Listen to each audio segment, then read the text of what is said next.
Boa noite, queridos mestres, faixas pretas, professores, praticantes e admiradores de artes marciais, tudo bem? Hoje é a nossa live, mais uma, hein? Eu vou aqui esperar a minha convidada especial. Opa, já tá aqui. Vamos lá, chamar a professora Marli. Professora Marli, ela já está entrando. Muito bem, muito bem. Oi, querida professora, minha faixa vermelha. Boa noite, Marcelo. Boa noite. Boa noite. Tudo bem. Que bom estar a senhora aqui de novo. Olha, o Fernando está aqui, o Fernando da FMU. Ô, Fernando, tudo bem? Que legal estar aqui, você está aqui com a gente. Legal, saudade. Você está me vendo, Marcelo? Boa noite. Eu só não estou enxergando a senhora, professora. Não. Eu só não estou enxergando a senhora, não. Dá uma ajeitadinha na câmera aqui. E agora? Fala que você já volta. Ainda não, peraí. Eu já volto. Eu acho que é... Tá, vamos lá, vamos entrando de novo. Gaglioto, boa noite. Marcolinos Neves, muito obrigado pela presença. Seja bem-vindo à live com a professora Marli. Deixa eu chamar ela de novo. Edneia, boa noite. Saudades, Fernando, também. Maravilha. Ô, Kardassi Sensei está aqui. Yon Duque, boa noite. Seja bem-vindo. Vamos lá, a professora está chegando. Que bom que vocês estão aqui. É isso aí, Glaglio. Fica conosco aqui. A live hoje vai ser muito legal. Vou chamar de novo a Marli, professora Marli. Espera aí. Vamos lá. Já estou chamando a senhora de novo, professora. Já estou chamando. Eu já mandei a solicitação aí. Vamos lá, daqui a pouco ela está com a gente. O tema de hoje é o estado de cultura e as suas eternas contribuições para as artes marciais no Ocidente, a cultura grega. Nada melhor que a professora Marli Muccelli para estar falando desse assunto para a gente. Mais uma live sensacional. Estou chamando a professora, ela já está chegando. Jesse Alves, boa noite. Boa noite. Obrigado por estar presente. Muito obrigado. Resmir, boa noite. Lorival Sensei, que prazer estar aqui. É um dos meus alunos do grupo do curso de formação filosófica. Muito boa noite, Lorival. Que prazer ter você aqui. Fica com a gente. A professora Marli já está entrando, já está chegando. Nossa convidada de honra aqui, minha convidada, sempre fazendo lives comigo. Boa noite, Esmir. Boa noite. E hoje um assunto sensacional. Aliás, enquanto ela não entra aqui, deixa eu ver aqui de novo, se eu chamar ela. Aqui, adicionar. Agora ela vem. Pronto. É um assunto muito interessante, porque nós estamos a falar de uma... Ó a professora aqui. Aí, professora, agora sim. Boa noite, tudo bom? Boa noite. Como tá bela a senhora, como sempre. Uma chiqueza só. Tá tudo bem, professora? Tudo bem, estou muito feliz em encontrar vocês. Já estou me acostumando a vocês, então estou muito contente por essa oportunidade, Marcelo. Obrigada. Eu que agradeço aí. A senhora está disponibilizando um pouco do tempo para falar de algo que a senhora sabe muito.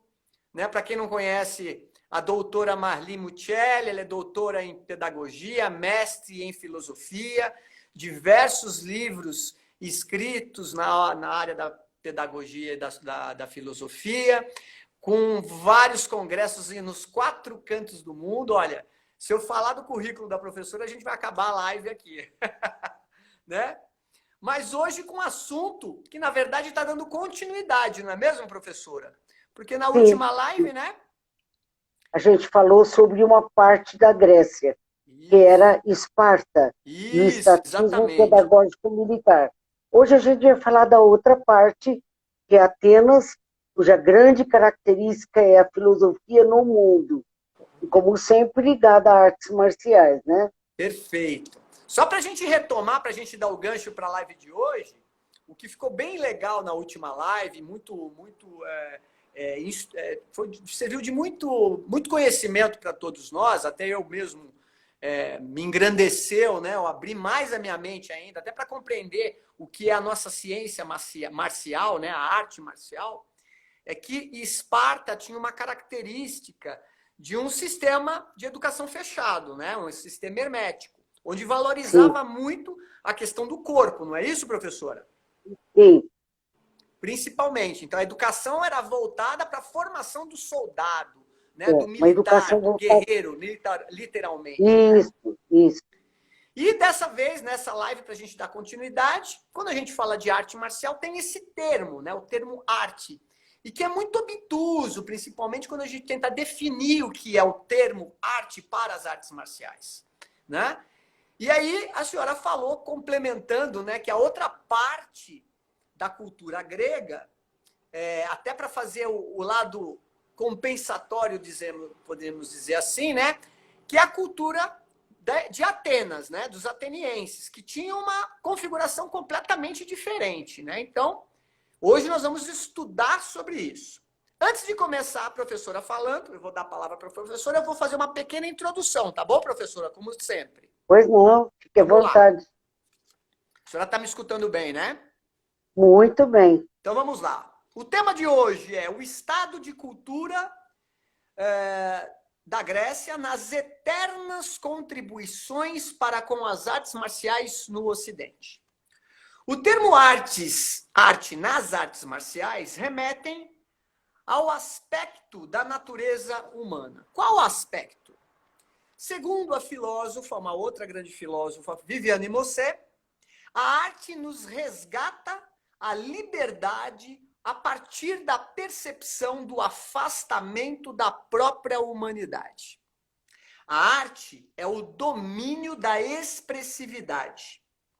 Para nós ocidentais, a arte nos remete a uma gênese criativa advinda dos gregos. Será que a arte grega oferece algum entendimento sobre o termo arte nas artes marciais? Com vocês, a professora Marli Muccelli. Toda a sua live, professora. A gente vai falar hoje sobre Atenas. Atenas é chamada de o eterno estado de cultura, porque em Atenas surgiu a filosofia ocidental. Atenas foi governada por um senhor chamado Solon. Solon tinha uma formação filosófica muito grande. Então, ele deu a Atenas um caráter intelectual, que, ao mesmo tempo,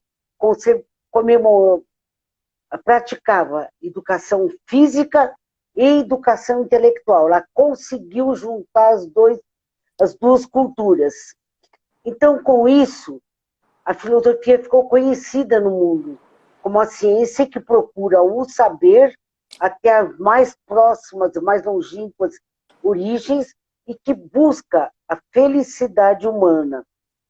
Solon mostrava que o Estado devia existir para ajudar o homem, o ser humano, diferentemente de Esparta, que o Estado só formava guerreiros. Aqui o Estado ele deve existir para o bem do ser humano, para o ser humano se aperfeiçoar. Com isso, o que acontece em Atenas? Multiplicam-se as escolas, mas elas têm, no início, a mesma formação que a de Esparta. Elas são as chamadas palestras, onde você, pai do Triba, como falei naquele dia, leva as crianças para fazer exercícios físicos, só que em maior quantidade. Eles já introduzem para o adolescente o pentatlon, tão famoso hoje em dia. Sim, sim. E outros tipos de ginástica de guerra, outros tipos de ginástica para desenvolver a musculatura. Então, em Atenas, havia ao lado do cultivo da filosofia, o cultivo físico também. Por um menino que iria para a palestra. Quando ele terminava a palestra, ele ia para uma escola chamada de Gramáticos, onde eram os primeiros professores que ensinavam a língua deles, matemática, história, geografia, etc. Então, mas ele não parava de fazer a sua atividade física, de modo que os meninos eram iniciados aos 7 anos com o pai do Triba, Certo. que aprendiam todas as formas de esporte, o famoso quíntuplo, formado por 5 esportes. E o pentatlo hoje, né? Ainda. Conhecido como pentatlo. Isso, tão famoso hoje, é de origem grega. Ainda aprendia a brincar de peão, de armas, de saltar, de perna de pau, etc. Era observado também em infância. Não foi tirado da criança essa grande atividade, de modo que se formava o corpo, vamos falar muitas vezes isso, e a mente ao mesmo tempo. E eles tinham os escravos muito cultos, que chamavam-se pedagogos. A palavra pedagogo, em grego, quer dizer escravo. Tanto que a gente brincava muito na pedagogia.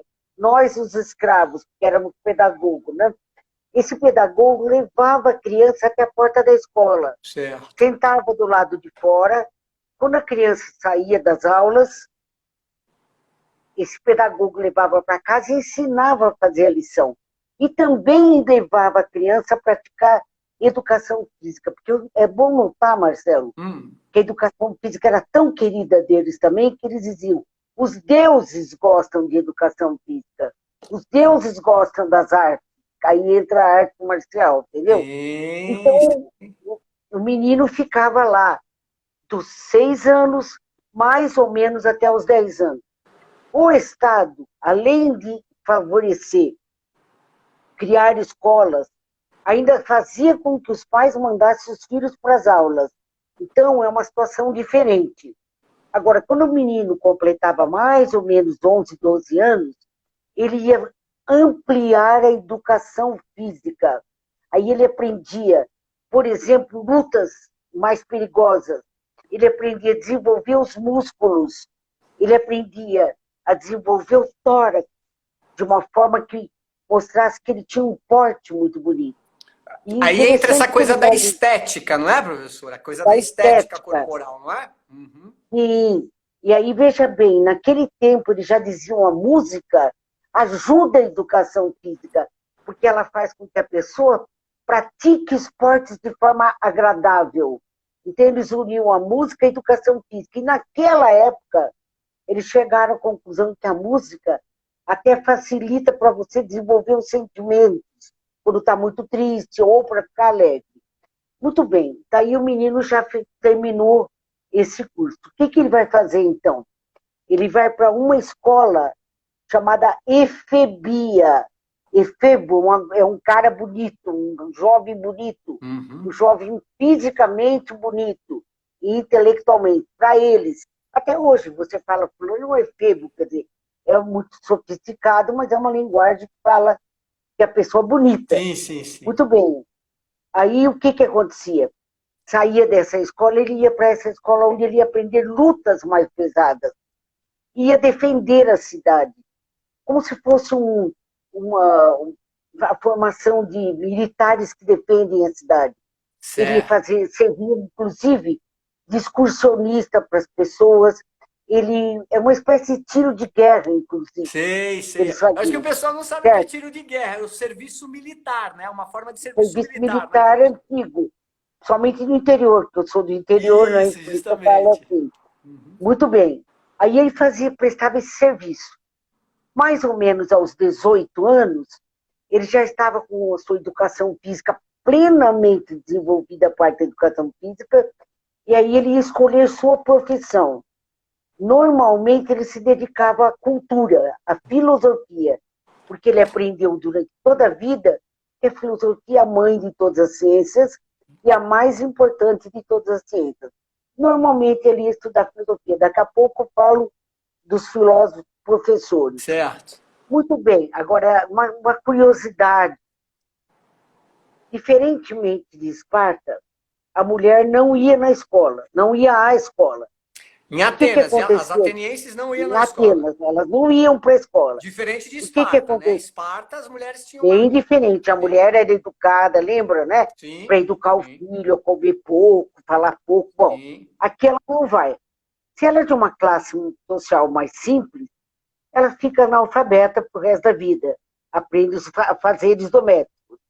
Se ela é de uma classe social um pouquinho mais elevada, aí é curiosidade, ela fica num local no interior de sua casa chamada gineceu. Daí o aparelho reprodutor feminino ser tratado por médicos ginecologistas. Exatamente. Gineceu, como chama? Repete esse termo. Gineceu.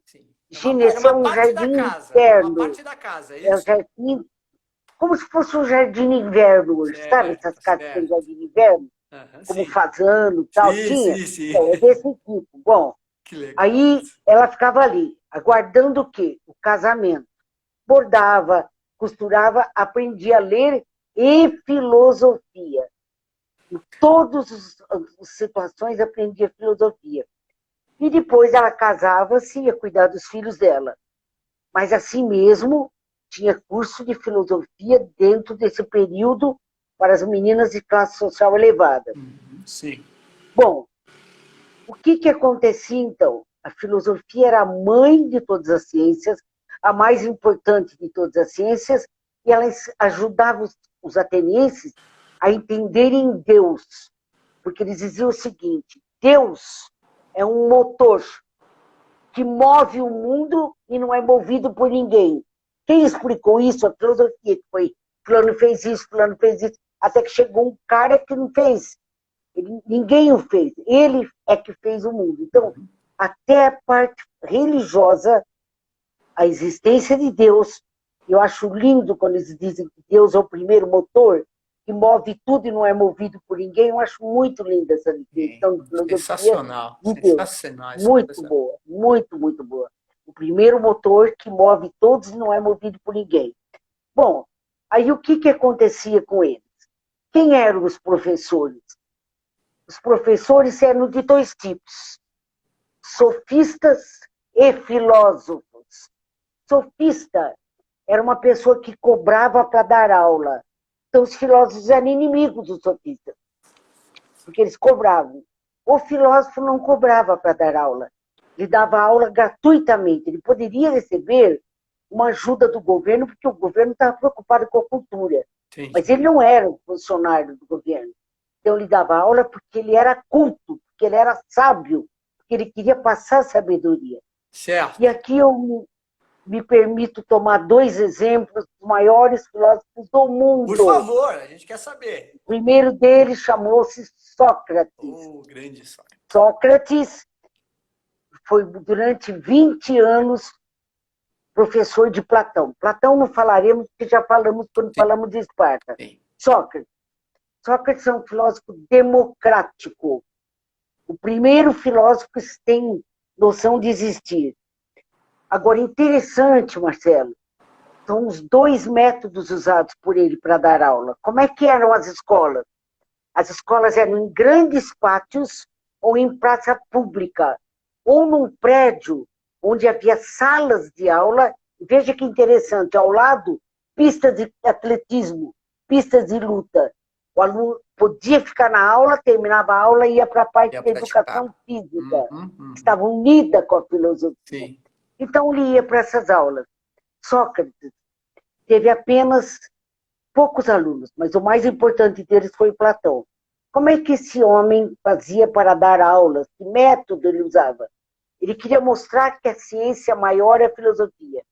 Que o ser humano é um ser criado para ser feliz, para encontrar o ideal da vida.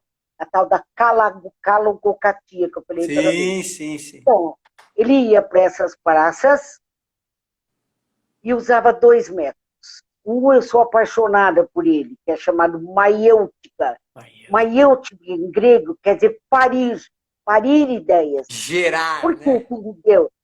Parir, dar à luz as ideias. Olha que coisa Por que ele legal. deu esse nome? Porque a mãe dele era parteira. E ele costumava conversar com a mãe e perguntar o que era o parto. E a mãe fez entender que é trazer a luz, trazer o bebê para a luz. Então ele deu o nome de maiêutica, porque o que ele fazia? Ele conversava com o aluno dele, ia perguntando as coisas, puxando. Ele dizia, estou fazendo você dar à luz as ideias. É lindo isso. Dar à luz as ideias. Põe para fora o que você fez. Então é chamado maiêutica, parir ideias. Professor, deixa eu fazer um adendo aqui, porque é tão sensacional esses termos e como vai clareando, né? Por isso que é tão importante a gente sentar e estudar e chamar pessoas maravilhosas como a senhora para explicar para a gente. Quando a senhora está falando de maiêutica, me vem a ideia do aspecto da arte marcial que se transformou ou evoluiu, concomitantemente ou não, com aquele aspecto fechado da ideia, da filosofia de Esparta, que é aquela coisa de guerra, aquela coisa fechada. Eu vou treinar, trazendo para as artes marciais, eu vou treinar para ganhar um campeonato, para fazer uma defesa pessoal, para exercer uma segurança privada, enfim, a grosso modo. Quando a senhora fala de Atenas e fala da maiêutica, entra um aspecto que liga esse aspecto técnico à filosofia, que é a forma de você transcender o físico, né? Tanto que a senhora falou aqui, né? O que eu achei maravilhoso, né? A ideia dos valores do bom, do belo, né? Do esteticamente belo, mas não só isso, né? A questão da intelectualidade, né? Então, dentro das artes marciais, na sua grande maioria, pegar os 3 grandes mestres, que foram Jigoro Kano, o Morihei Ueshiba, os japoneses, né, que eu tô falando, e o sensei do karatê, que eu já vou lembrar o nome dele agora, eles falam dessa questão, né, de dar à luz mesmo a uma sabedoria, de dar à luz a uma sabedoria interna, né, que a própria prática da arte marcial leva a esse momento, né? Essa percepção de algo que brota, que simplesmente é um insight que você tem. Só fazendo essa inserção, porque é extraordinário que a senhora fala. Mas continua, por favor. Então, o primeiro método é maiêutica, dar à luz as ideias, parir ideias. Na realidade, quando nós damos aula e deixamos que os nossos alunos falem, nós estamos puxando da cabeça dele, estamos fazendo que ele dê à luz as ideias. Até alguns filósofos mais moderninhos falam, nós somos saca-rolha, vamos puxando as ideias. Eu prefiro falar, nós somos parteiros, vamos fazendo dar à luz. Então ele fazia isso. Ele fazia isso e era um método muito interessante. O segundo já era um pouquinho mais complicado. Primeiro é a maiêutica, então, né, dar à luz as ideias, e o segundo método é a ironia. Do meu ponto de vista, a pessoa irônica é a pessoa mais perigosa que existe. Ela é educada, fina, mas ela te fere, não é? Então, o que acontecia? Ele tinha muitos inimigos políticos. Então, ele ficava sabendo desses inimigos. Certo. Porque esses inimigos falavam, o Sócrates defende os pobres, Sócrates diz que nós não devemos ter muitos deuses. E o que ele fazia? Ele dizia para a pessoa, chame fulano que eu quero conversar. Aí vinha o inimigo, né? Não, porque você é isso, você é aquilo. Ele, com a maior calma de todo filósofo tem, falava, tá bom, tal coisa assim, enfim. Ele fazia de tal modo, arquitetava de tal modo, que o inimigo passava a ser amigo dele. Mas ele usava a ironia, que é aquilo que eu falei. Irônico é educado, mas machuca, entendeu? Então ele usava a ironia e a maiêutica. A maiêutica para os alunos, a ironia para os inimigos políticos. Ele tinha muitos. Tanto que ele foi condenado à morte Sim, por causa de um problema político. Foi sim, condenado sim. a tomar cicuta, não é? Sim, sim. Bom, agora, interessante o seguinte, as aulas dele eram muito concorridas, mas ele não tinha muitos alunos, porque o governo também determinava o número de alunos por classe. Sim. O governo influenciava na educação ateniense. Agora o outro, que é o meu preferido, do qual eu já tive a oportunidade de usar nos meus trabalhos de mestrado, doutorado, Aristóteles. Aristóteles. Aristóteles é o maior filósofo de todos os tempos. Aristóteles foi muito tempo professor de Alexandre Magno, o maior conquistador do mundo.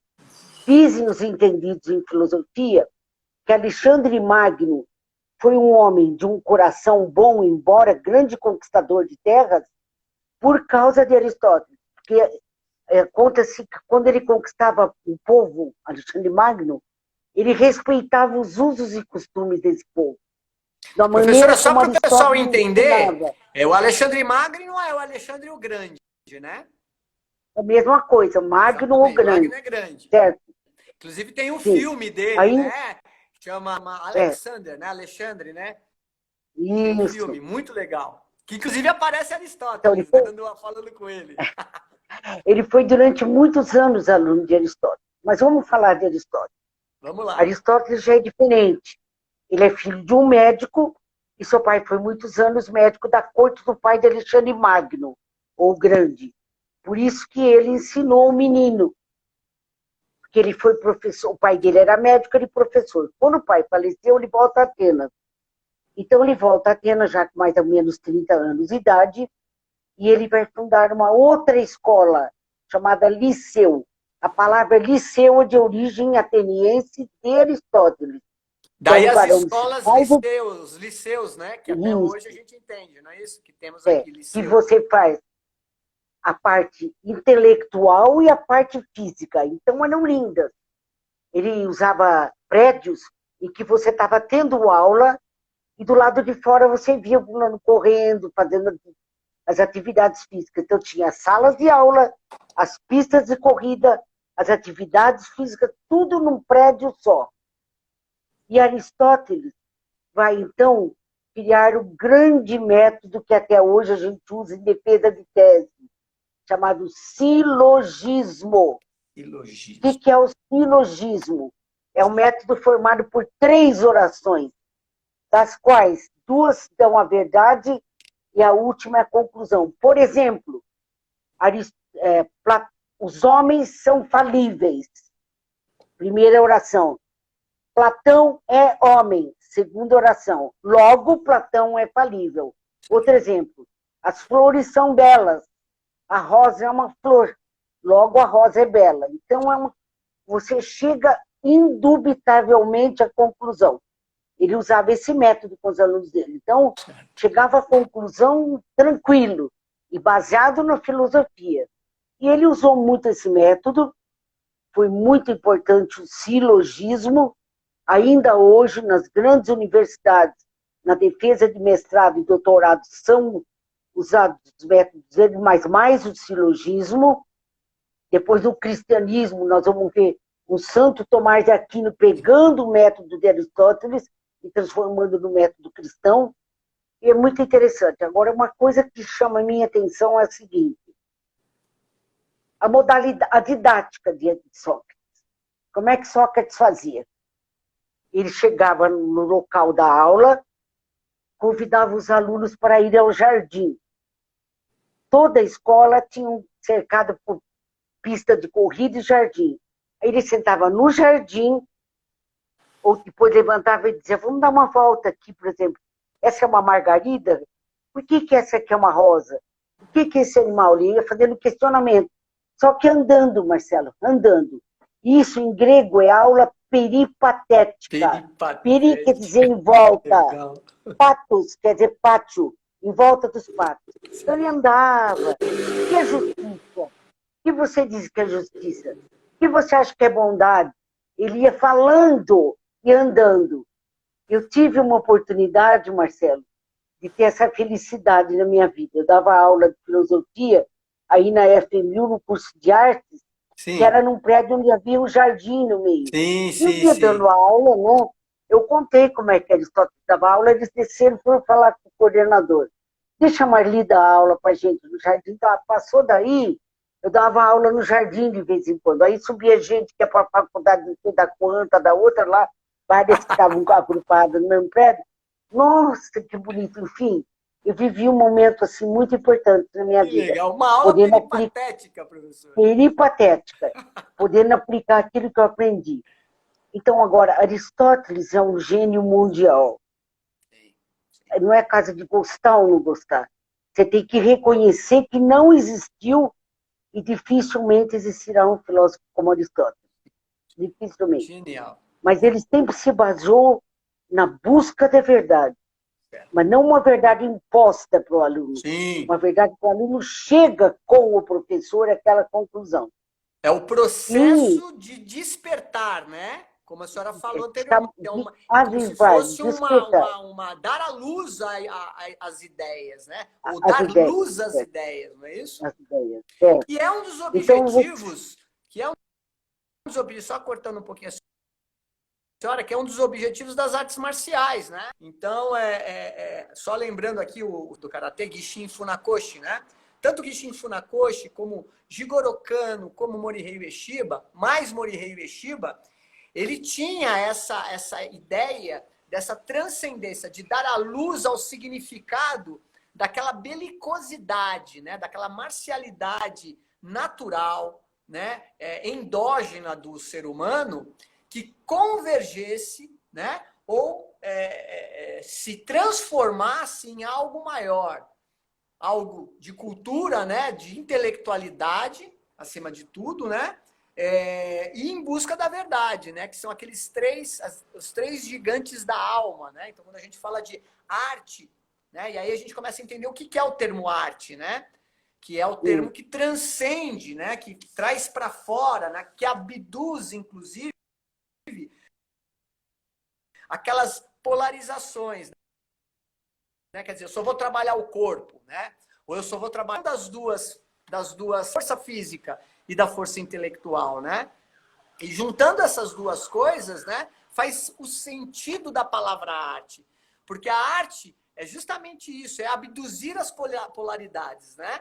É você fazer com que você transcenda as polaridades, compreendendo a unidade das duas potências, né? Que é aquilo que a gente conhece pela filosofia oriental do yin e do yang. É fantástico isso, né, professora? Fantástico. Então, aí só para concluir, sim, como é que Aristóteles via a divisão das escolas? A criança, até os 9 anos, mais ou menos, 8 anos, ia para a escola para aprender esporte e filosofia. Depois dos 9 anos, ia aprender matemática, principalmente as coisas de Pitágoras.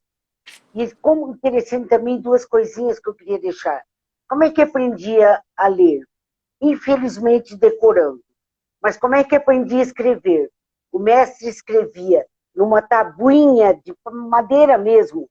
Por exemplo, a palavra bala, na parte de baixo da madeira, a criança copiava igualzinho, bala.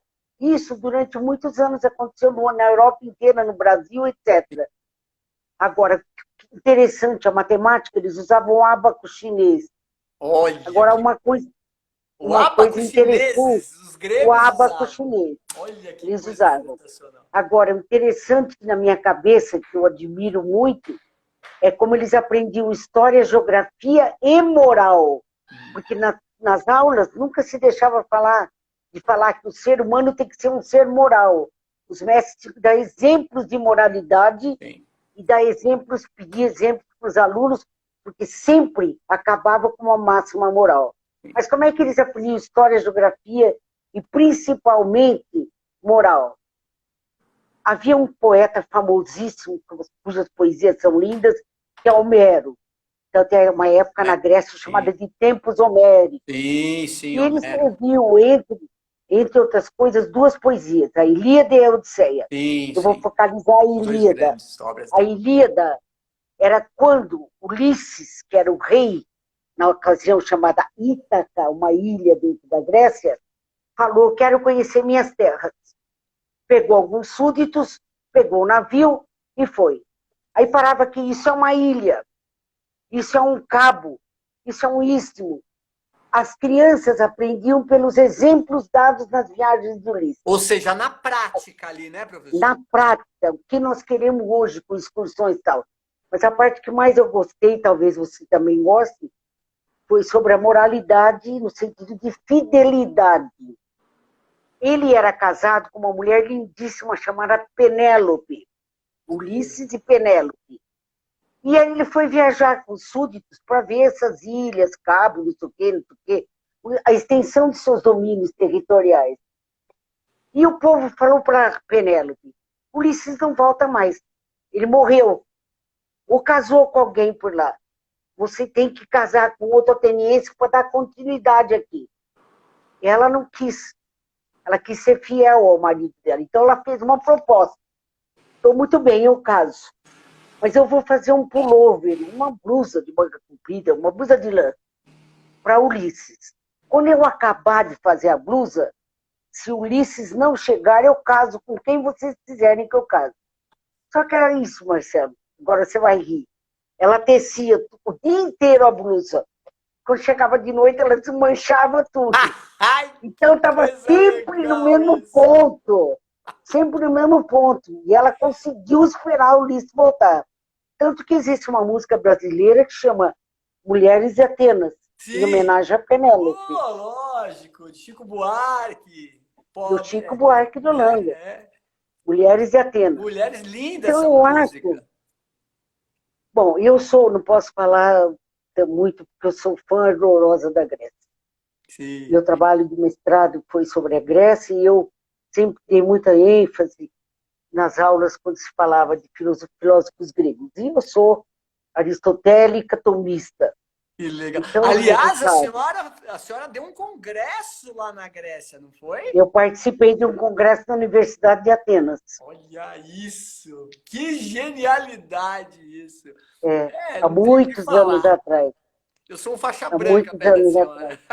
Professora, deixa eu só fazer uns complementos aqui, que eu estou linkando, é tanta coisa na minha cabeça linkando. Vou tentar fazer, porque é muita coisa, é muito legal.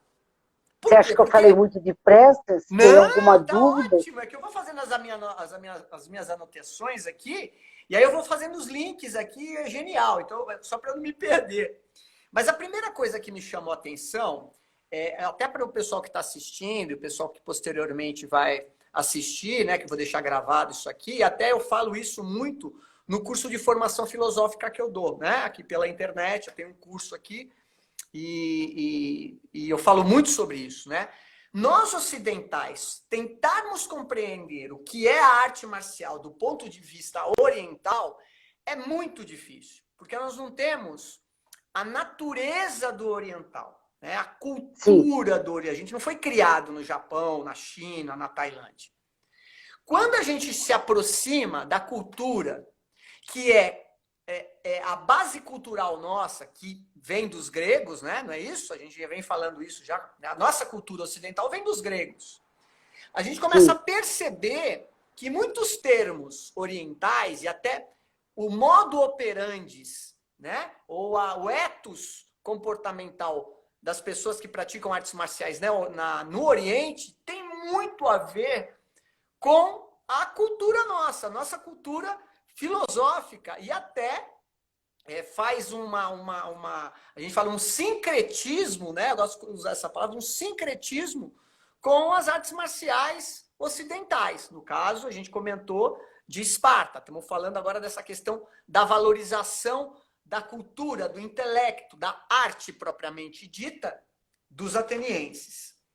É interessante que no Templo Shaolin, o que muita gente não sabe, o Templo Shaolin foi a grande referência das artes marciais, né, da transformação das artes de guerra ou da guerra em artes marciais, e a gente sabe da história, né, dos monges que não podiam utilizar da violência, que desenvolveram um sistema de defesa para proteger os templos, para se autoproteger.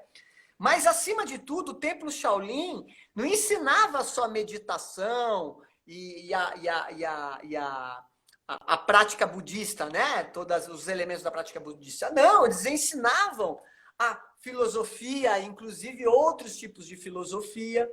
Eles ensinavam a geografia, a matemática, né? Mesmo porque o templo, ele não comportava somente, não recebia somente monges, ele recebia pessoas de todas as espécies, intelectuais de outros países, militares, né? Reis, rainhas. Então, era só para a gente entender como que funciona. A senhora está falando de todo o processo educacional ateniense, né? Que levava fora as aulas peripatéticas. Provavelmente no mosteiro Shaolin também tinha alguns muito parecidos, né? Com os métodos atenienses. Mas o que é muito legal é que a arte marcial, quando eu quero dizer, já passou, que passou, que se transformou a partir do templo Shaolin, né? Dessa ideia de utilizar o intelecto para desenvolver as potencialidades do indivíduo, a senhora está dando a resposta para a gente aqui do processo da intelectualidade dos atenienses, que valorizava a arte. E a arte do ponto de vista, né, de encontrar o bom, o belo e o verdadeiro. Não é? É muito legal isso, né? Então, quando a gente fala de arte marcial, a gente não tem como desvincular da filosofia ao qual entende o ser humano não como um ser humano violento, né? Um ser humano mas um ser humano que valoriza a vida e valoriza o outro, valoriza o processo de desenvolvimento e do autoconhecimento, dessa autonomia, né? Dessa capacidade de se autoconhecer, né? Que é uma máxima nas artes marciais, né? Um dos objetivos, né? Muito legal, né? Eu costumo dizer, né, que a dimensão da arte e da arte marcial é o sentir. E o que a senhora falou agora dos atenienses tinha muito isso, né? Do sentir. Quando o mestre levava os alunos ali para conhecer em loco o que era uma península, o que era uma ilha, né? O que provavelmente Aristóteles fez com Alexandre o Grande, né? No sentido, pense de você conquistar, né? Seja um bom general, um bom conquistador.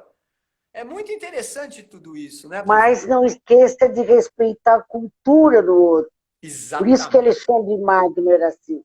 Exatamente, né? Porque eu li alguma coisa de Alexandre o Grande, filme, alguma coisa mesmo em alguma literatura, ele disse que era uma pessoa que ele era mais exercia mais uma relação de aceitação da cultura, né? Tanto que ele foi muito louvado em outras culturas, daí muitas terras foram até doadas para ele, né? Porque ele tinha uma personalidade, né? Ele era praticamente uma pessoa que fazia uma relação muito próxima, né? Ele tinha uma capacidade de respeitar a cultura do outro, não é isso, professor? Tudo e por isso são um dos maiores conquistadores da história, não é? Sim, graças às aulas de Aristóteles. De Aristóteles. Graças às aulas de Aristóteles.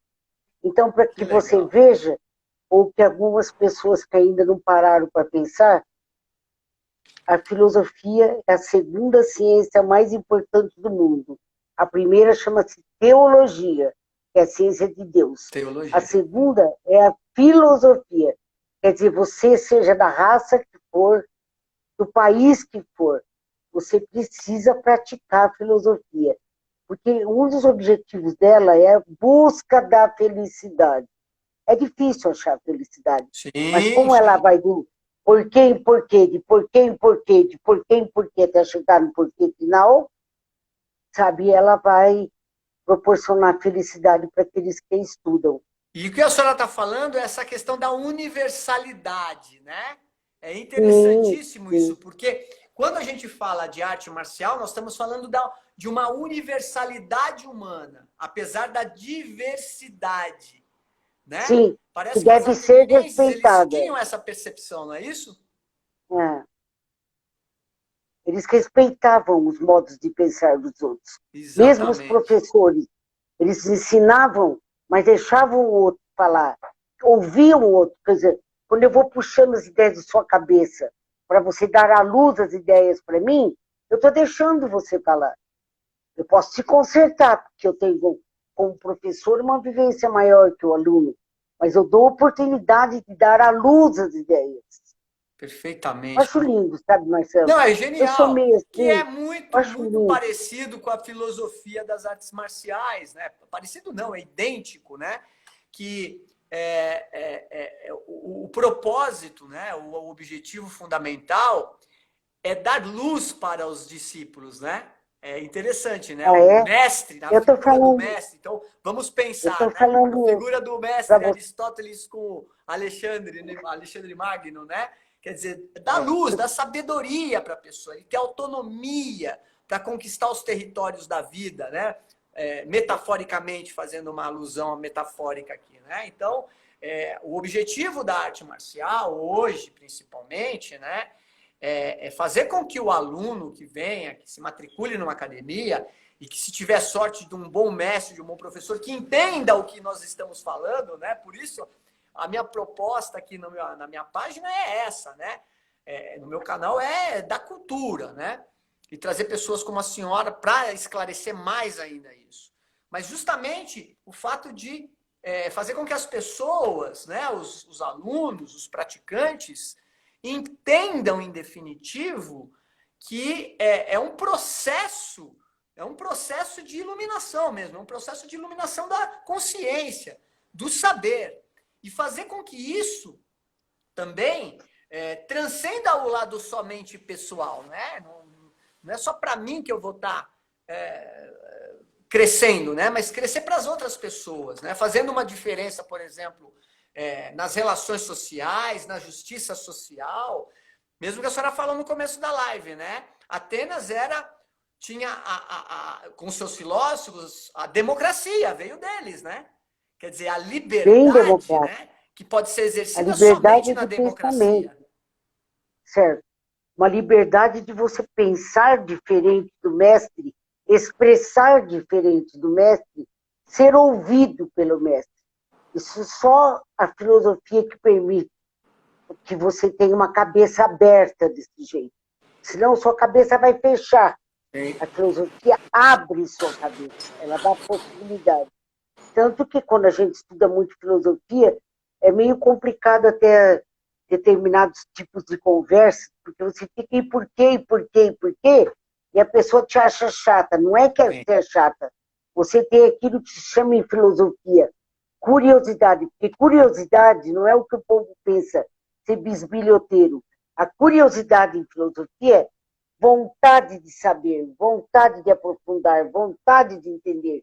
Então, na filosofia, ela lhe permite isso, que você avance no seu conhecimento, que você questione o seu próprio conhecimento, e que você não seja uma pessoa que acha que ela é maior, que acima dela não existe mais nada. Não, que ela ainda tem que aprender.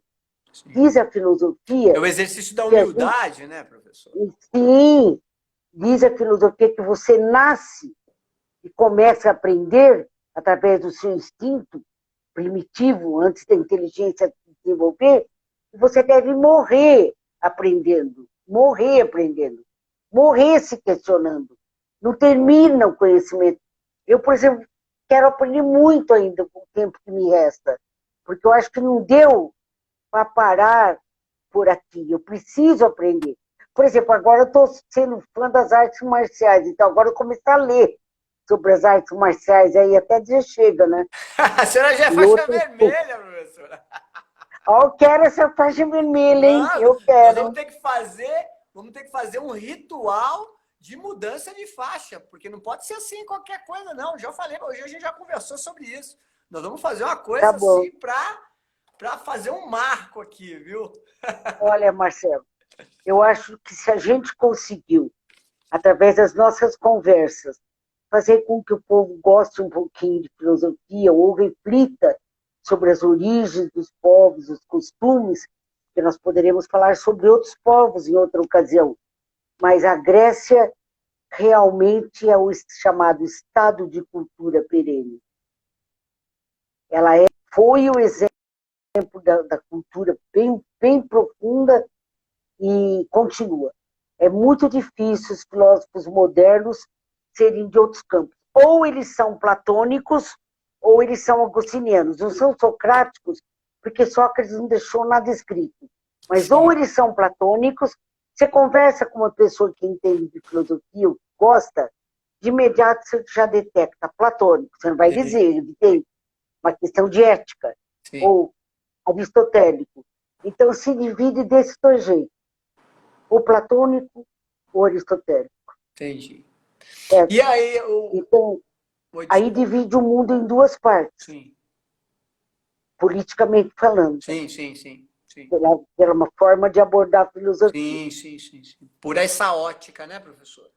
Por essa ótica. Exatamente. Agora, o que é mais legal de tudo, né, o que é importante a gente falar, é que no caso, por isso que é a herança eterna dos gregos, em especial dos atenienses, né? Que é esse grande valor à educação física. Então, não temos como desatrelar a arte marcial da educação física, lembrando que a educação física surgiram das escolas militares, né? Então, daquele primeiro modelo hermético, né? De Esparta, teve a sua intelectualidade, né? Eu acho que ali aconteceu tudo ao mesmo tempo, mesmo porque Atenas e Esparta eram inimigos, né? Num certo momento dali das disputas da região, não é isso, professora? Eles faziam guerra entre eles, né? Esparta e Atenas, não é isso?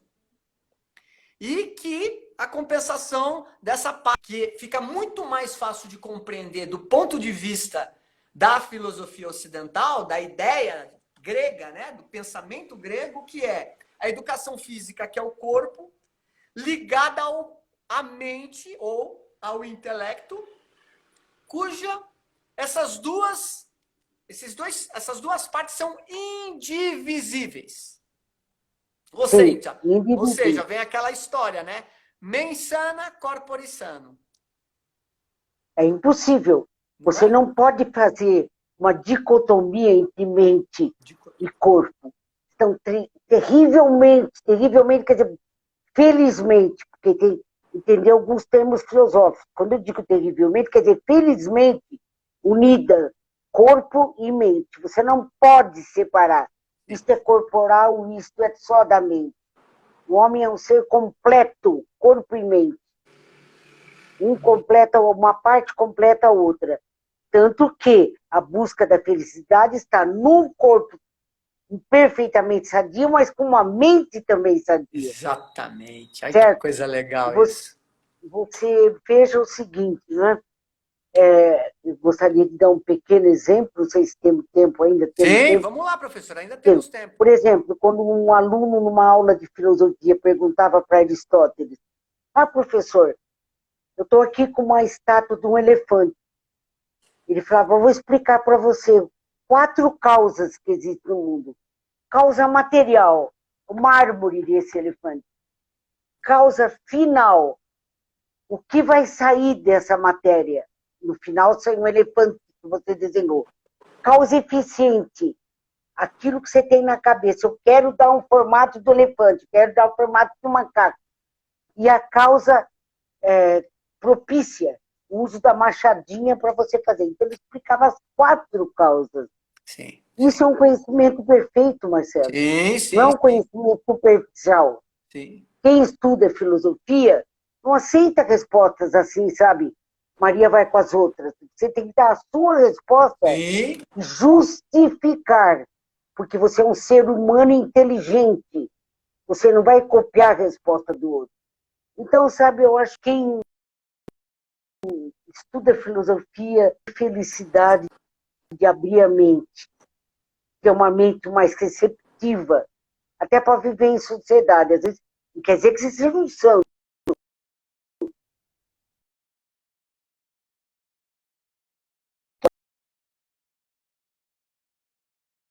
Ela vê essas possibilidades nos outros. Porque a filosofia abre a cabeça, abre no sentido de ampliar os conhecimentos. Não fica aquela mentalidade tacanha, Sim, apertada de sim. muita gente, né?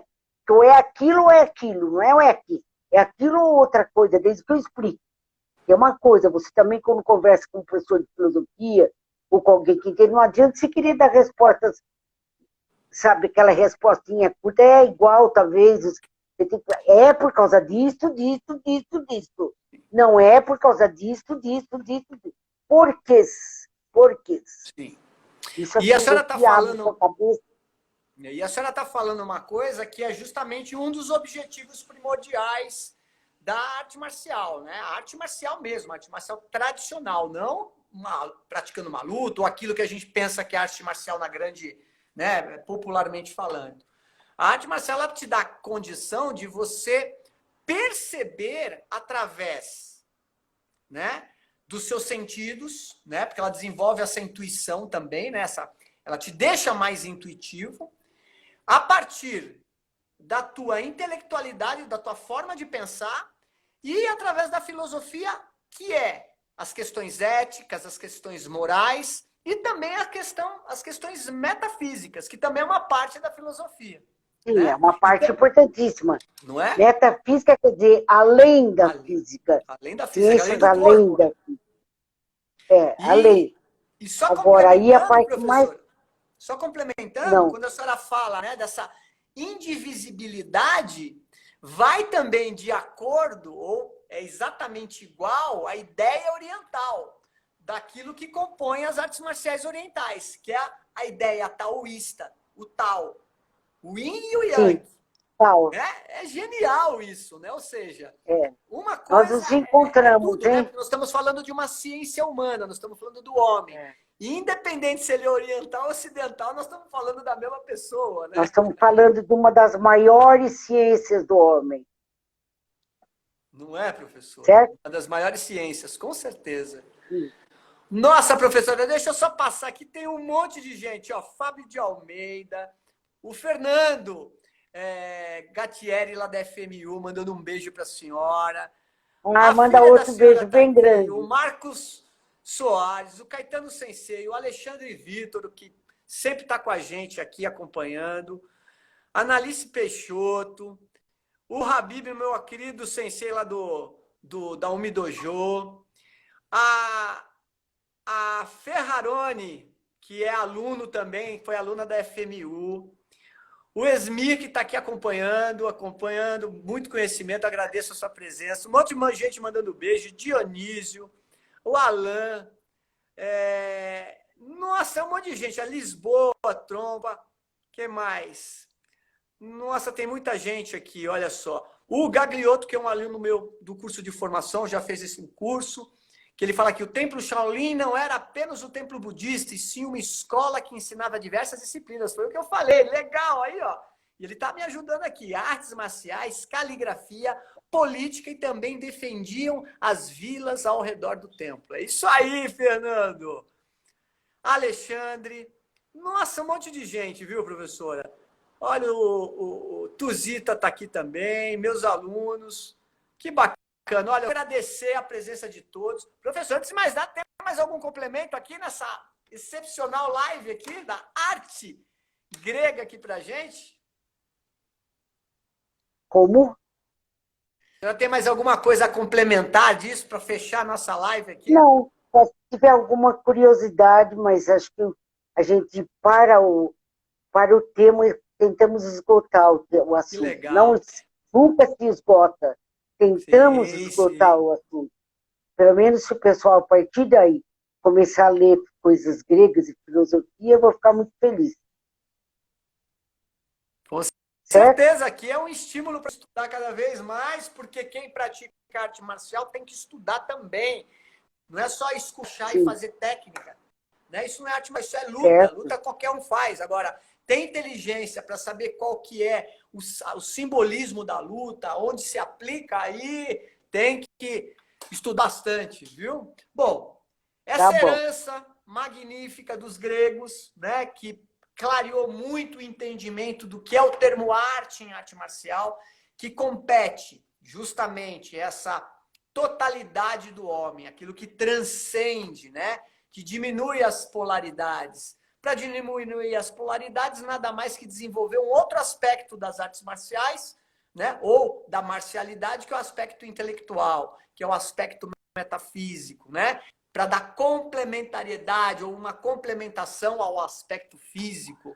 Muito bem colocado aqui pela grande doutora, faixa vermelha, Marli Muccelli.